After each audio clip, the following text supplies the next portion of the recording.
नमस्कार दोस्तों, स्वागत है आपका बीबी स्टडी पर।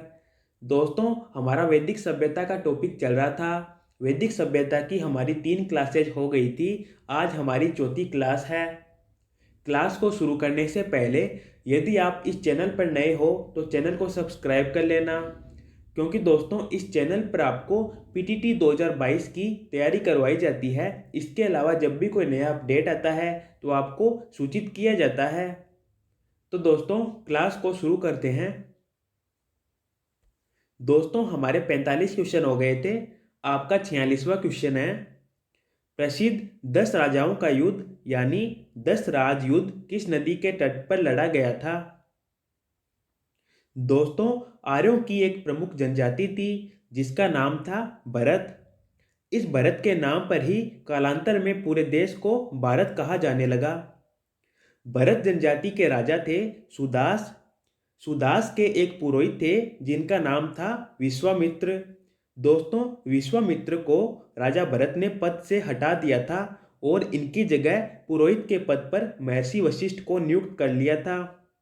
इससे विश्वामित्र नाराज हुए और मेघ की अध्यक्षता में एक संघ का निर्माण किया। इस संघ में कुल 10 जन शामिल थे।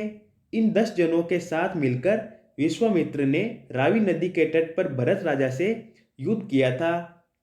दोस्तों रावी नदी को प्राचीन काल में पौरुषणी नदी कहा जाता था।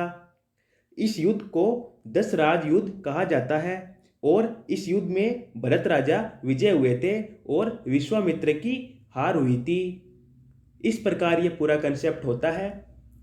तो दोस्तों रावी नदी को प्राचीन काल में पौरुषणी नदी कहा जाता था और 10 राज युद्ध पौरुषणी नदी के किनारे हुआ था। तो आपका राइट आंसर हो जाएगा डी, पौरुषणी नदी। आपको समझ में आया होगा। चलते हैं आगे। 47वां क्वेश्चन, किस काल में अछूत की अवधारणा स्पष्ट रूप से उदित हुई थी? ए ऋग्वैदिक काल में, बी उत्तर वैदिक काल में, सी उत्तर गुप्त काल में, डी धर्मशास्त्र के काल में। दोस्तों अछूत की अवधारणा स्पष्ट रूप से धर्मशास्त्र के काल में उदित हुई थी। तो आपका राइट आंसर हो जाएगा डी, धर्मशास्त्र के काल में। चलते हैं अगले क्वेश्चन की ओर। 48वां क्वेश्चन, एशिया माइनर स्थित बोगजकोई का महत्व इसलिए है कि ए वहाँ जो अभिलेख प्राप्त हुए हैं उनमें 4 वैदिक देवताओं इंद्र, वरुण, मित्र, नासत्य का उल्लेख मिलता है। बी मध्य एशिया व तिब्बत के बीच एक महत्वपूर्ण व्यापारिक केंद्र था। सी वेद के मूल ग्रंथ की रचना यहीं हुई थी। डी इनमें से कोई नहीं। दोस्तों एशिया माइनर का मतलब है मध्य एशिया, यानी बोगजकोई अभिलेख मध्य एशिया से प्राप्त हुआ था। दोस्तों बोगजकोई अभिलेख का महत्व इसलिए था क्योंकि दोस्तों बोगजकोई अभिलेख के अंदर 4 देवताओं का उल्लेख मिलता है, इंद्र, वरुण, मित्र और नासत्य। और इन्हीं 4 देवताओं को ऋग्वैदिक आर्य मानते थे।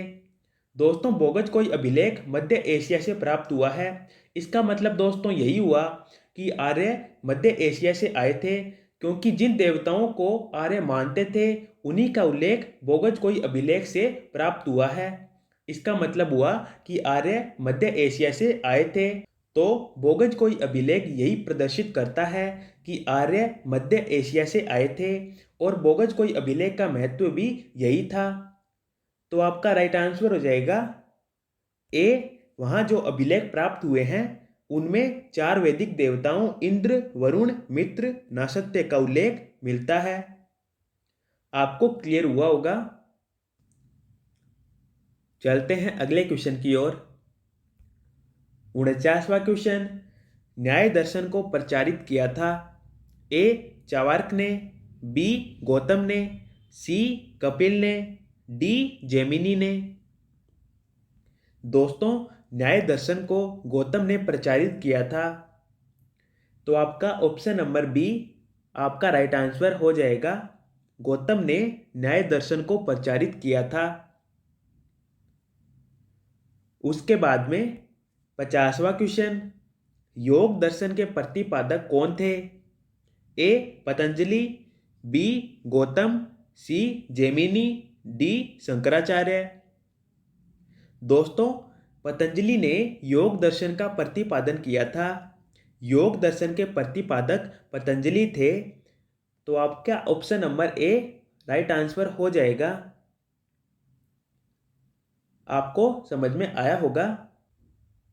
उसके बाद में 51वां क्वेश्चन, सूची 1 को सूची 2 के साथ सुमेलित कीजिए एवं नीचे दिए गए कूट की सहायता से सही उत्तर चुनिए।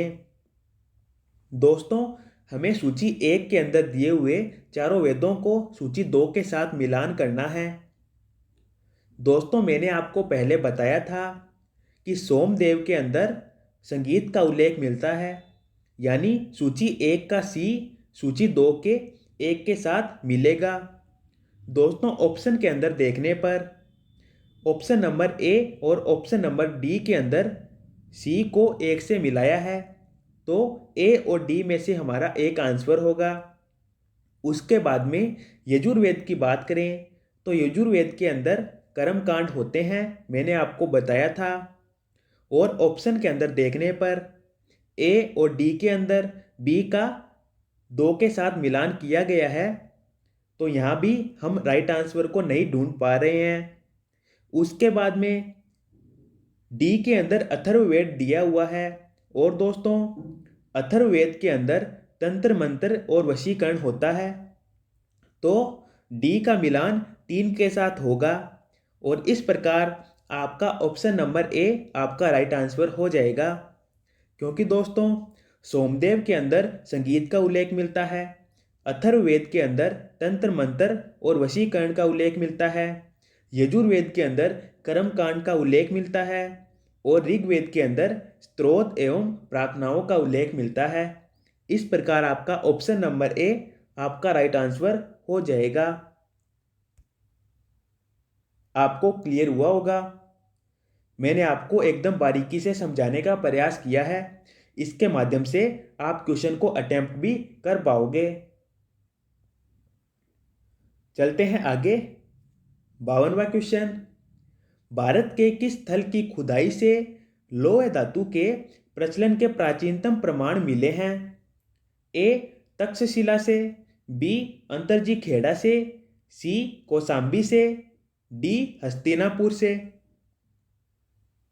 दोस्तों, अंतरजी खेड़ा से लोहे की खुदाई के प्राचीनतम साक्ष्य मिले हैं, तो आपका राइट आंसर हो जाएगा अंतरजी खेड़ा। अंतरजी खेड़ा से लोहे की खुदाई के प्राचीनतम साक्ष्य मिले हैं। आपको क्लियर हुआ होगा। चलते हैं अगले क्वेश्चन की ओर। 53वां क्वेश्चन, सुमेलित कीजिए। दोस्तों, ये क्वेश्चन नंबर 51 के जैसा ही है। इसके अंदर हमें चारों वेदों का 1, 2, 3, 4 के साथ मिलान करना है। मैंने आपको बताया था कि सोमदेव के अंदर संगीत का उल्लेख मिलता है, तो डी का मिलान 4 के साथ होगा।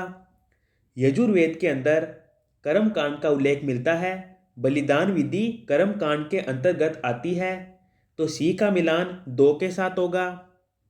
दोस्तों, अथर्ववेद के अंदर औषधियों से संबंधित उल्लेख मिलता है, तो ए का मिलान 3 के साथ होगा, और ऑटोमेटिकली बी का मिलान 1 के साथ होगा, यानी ईश्वर महिमा के साथ बी का मिलान होगा।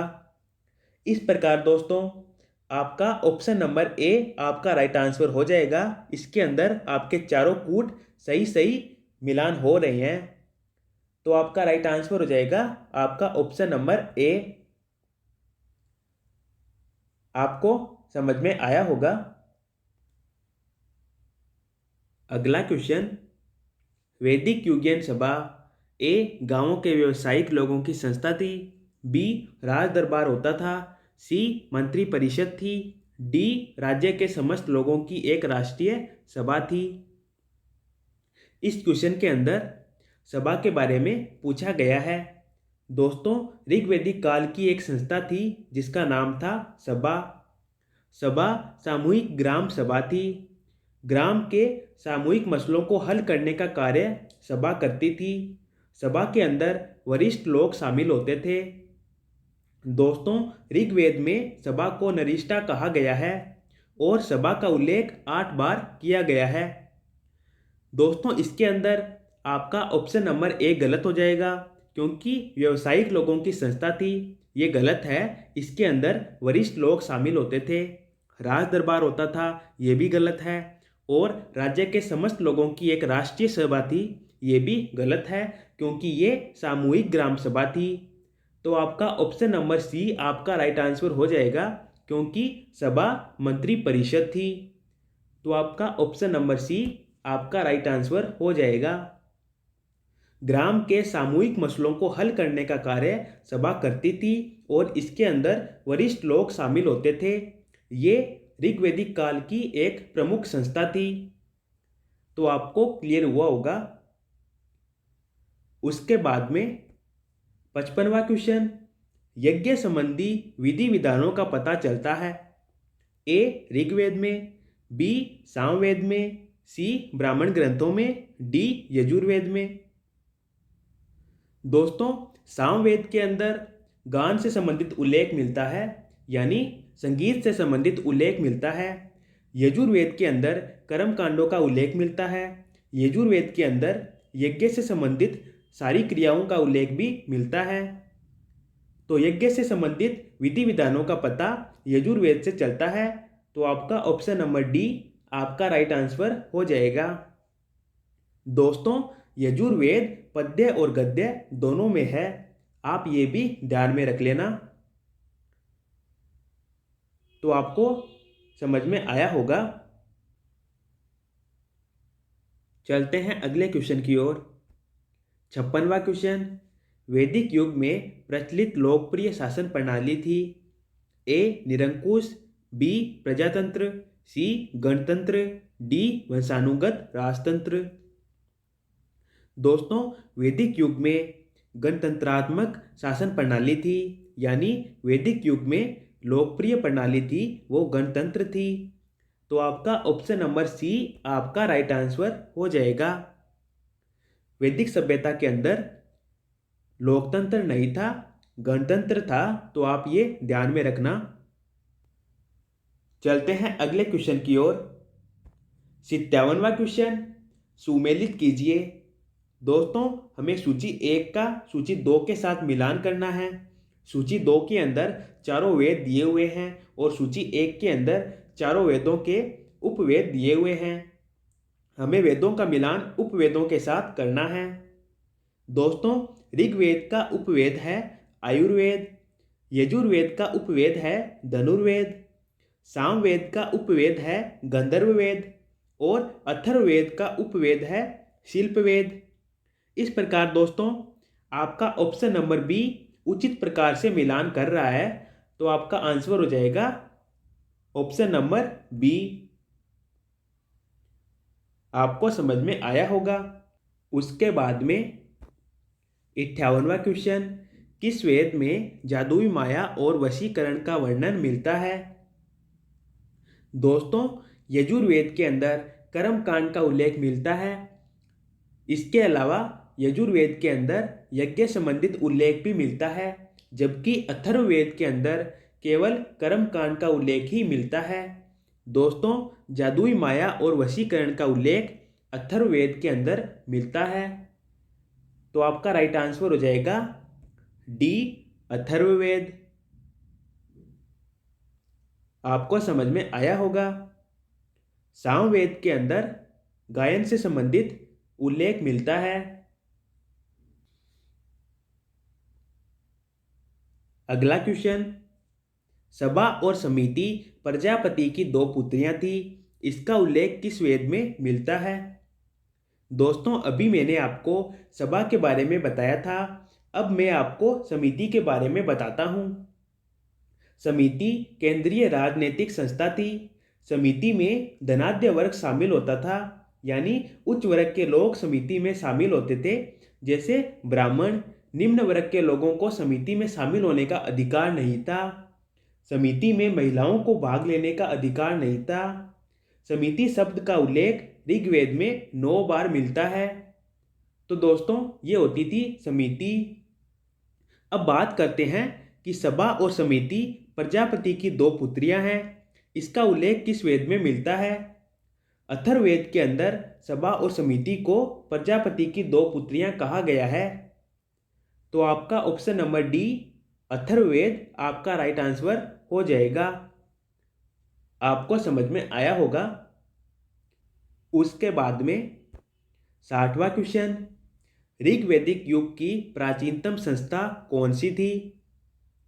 दोस्तों आर्यों की सबसे प्राचीनतम संस्था विद थी। विद के अंदर महिलाओं को शामिल होने का अधिकार था। विद शब्द का उल्लेख ऋग्वेद में 122 बार मिलता है। दोस्तों ये एक सामान्य जनसभा होती थी जिसमें सभी वर्गों के लोग शामिल होते थे। यह जनसभा ज्ञान और विद्या से संबंधित होती थी। इस प्रकार ऋग्वैदिक युग की प्राचीनतम संस्था विद थी। तो आपका आंसर हो जाएगा सी विद। तो दोस्तों आज के वीडियो में इतना ही। आशा करता हूँ आपको सारे क्वेश्चन समझ में आए होंगे। यदि आपको ये वीडियो यूजफुल लगा है तो वीडियो को लाइक करना और चैनल को सब्सक्राइब कर लेना। धन्यवाद दोस्तों।